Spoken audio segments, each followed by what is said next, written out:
MNKD stock analysis is super interesting. Am I buying? Am I not? Watch this very short 1 minute video till the end to find out.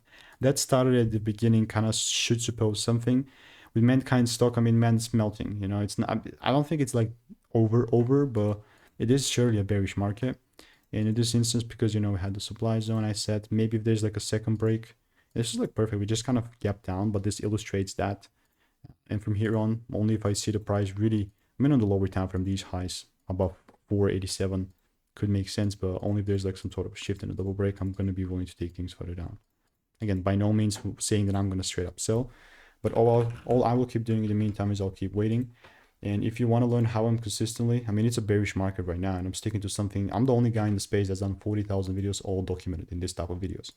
But if you want to learn how I'm consistently generating 5 to 10K per month without indicators, then just click the first link in the description, get my free emails, and I will continue to keep you updated. Goodbye.